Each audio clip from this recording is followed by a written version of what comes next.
Hello, my marvellous sausages, and it's Friday the 11th of August, and Zur is here in the Winding Cove on the EDZ. Here I am in my bumper boat. Let me show you. Come on, get up there. Let's see if we can squeeze it up the hole. Here we go. What a stupid boy, Neely, and up we go. Look, I've done it. Oh, no, I haven't. Yes, I have. Great. I'm in with the bumper boat. I wonder what goodies he's got for us this week. I hear on the grapevine the armor's pretty good. Shavings! Right, I'm back now. Ha! Right, hello, Zerface. How's your testicle? They're very erect tonight, aren't they? Let's go and have a look. Right then, let's have a little look. Oh, we've got the Lord of Wolves. Oh, that's nice. Hasn't been around for a while, that one. Let's have a little look. Well, look at it. It's ridiculous. Oh, I love I've never been able to do this before. Look at that. Ooh, that's a corker. Fires a powerful short-range burst of solar damage, and it's also got a long press, greatly increases the rate of fire and shoots in full auto. That's our baby. Very nice indeed. Solar as well, that one. Right, okay, let's have a little look here. We've got the Lucky Pants by the hunt. No, it's not by the hunters, it's for the hunters.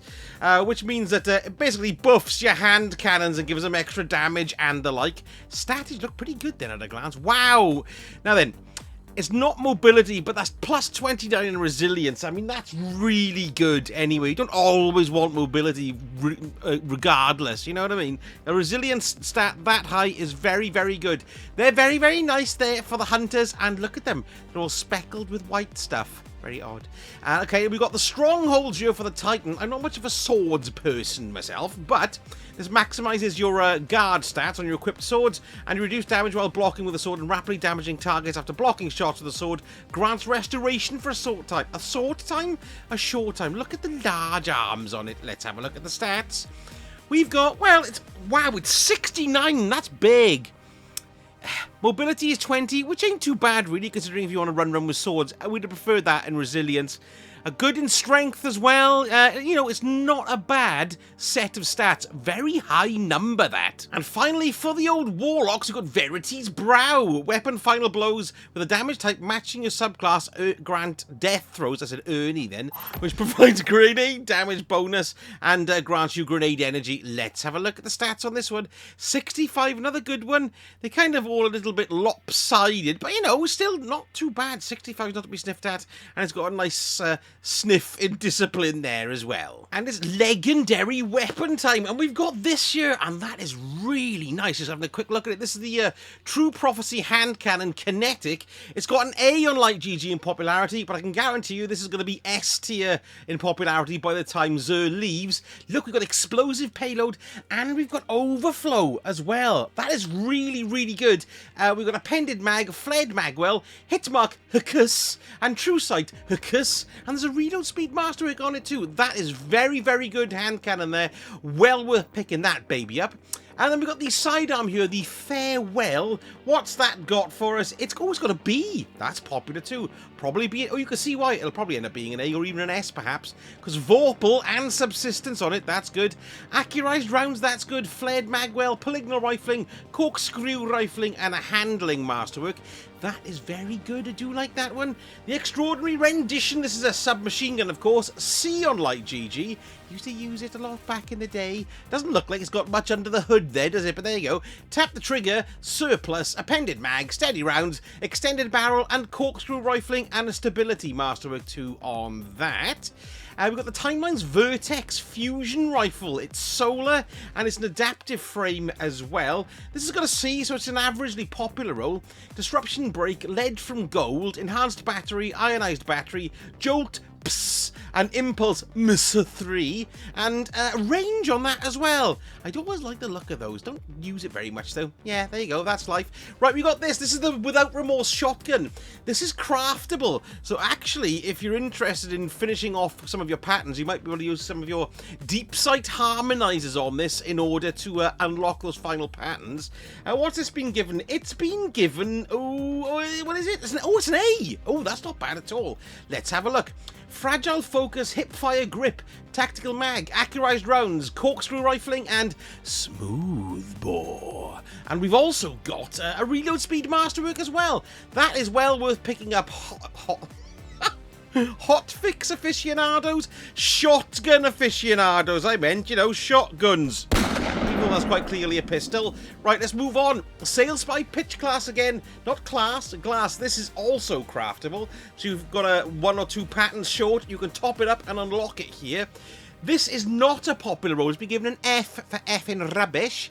But you never know, you might like it. It's got Frenzy, Compulsive Reloader, Ionized Battery, Liquid Coils, Smell Bar, and also Hammer Force Rifling, and a Reload Speed Masterwork. Oh, and finally, did I say that one was the last one? Well, this one is actually.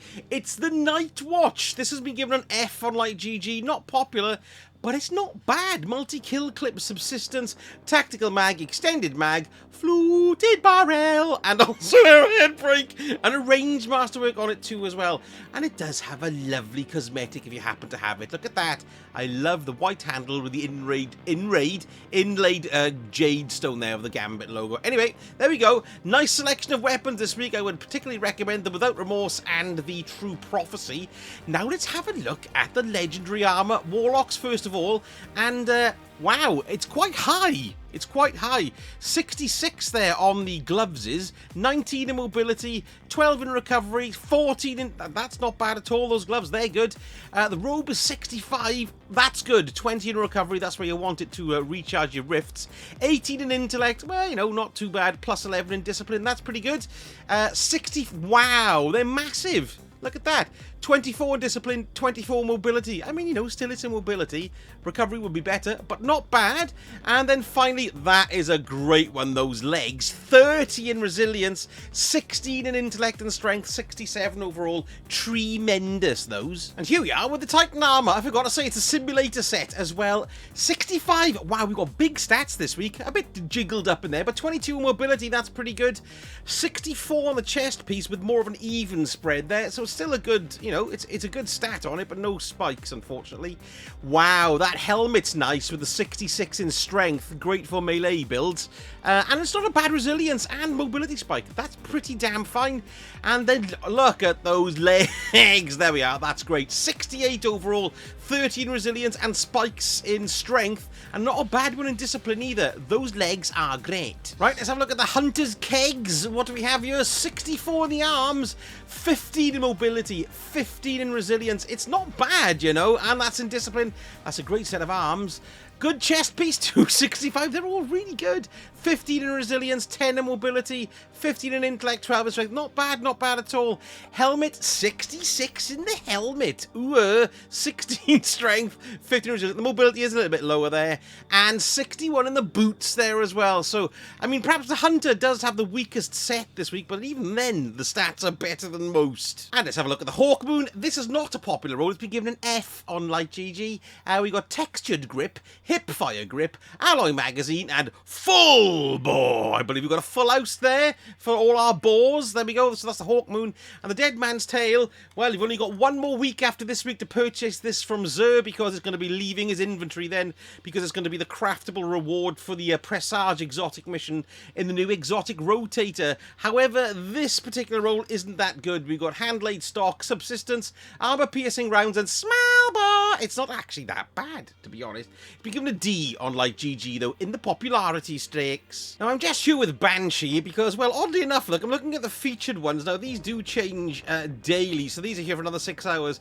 The roles aren't very good for them, but these are all unlockable patterns and craftable, if you're wondering what to do maybe with your deep sight harmonizers, because you've got the Nezrak's Whisper there, so we can craft that. The Ore Stringer, you can craft that. The Sails by Pitch Glass, as we know from Zer, you can craft that. And the Tarnished Metal as well. That's really good too, so these are all well worth having a little look at. They do re-roll in 6 hours, but if you're looking to use your deep sight harmonizers up, they're worth, well, picking up for the patterns alone. And let's have a little look here in regard to rolls, and it's this I want to show you. It's the contingency plan. Very popular roll, this one. It's got an A on Light GG, so people do like this. We've got Frenzy, Surplus, Accurized Rounds, Flared Magwell, Smell Bar, and Fluted Barrel. And Range Masterwork as well. I do my own head in doing that. Yes, so there we go. There's Zer's Malarkeys. Not Zer, Banshee, you clot. And of course, it's Trials of Osiris again this week. It's a 3v3 Dominion, so you capture the zone to win or eliminate your opponents. The map is Burnout. And also this week, it's a bonus rank points doodah week, so you can get more stuff to stick your rank up. And let's have a little look at what we've got. We've got the Messenger, which is the pulse rifle, which which is the Adept and Kinetic, and look at that baby there. Now, I don't know if you're aware, but you can see on my back here, I've got the age-old Bond auto rifle, which is from the Last Wish raid. Well, there are chests in the Last Wish raid where you can just basically get all of the weapons to drop from them without having to have earned them in the raid first. Now, this kind of is more important because in the last couple of months, Bungie have reworked these guns, so some of them have got some of the new perks on them, and also they got their new origin traits on them as well, so they're well worth farming. There's some amazing weapons in there. And I did a video on that the other day, and it's getting very, very popular. So go and have a little look at that video there and see if you can grab yourself some rather sexy Last Wish weapons. And don't forget, if you did like the video, give me a like and a subscribe, which would be totally marvellous. And let me know in the comments what you're thinking of purchasing this week. That shotgun's pretty cool too. Look, here's my lovely, lovely ship. Thank you so much for watching, and I shall speak to you all again very soon. Sausage? Look at them retro jets, they're beautiful.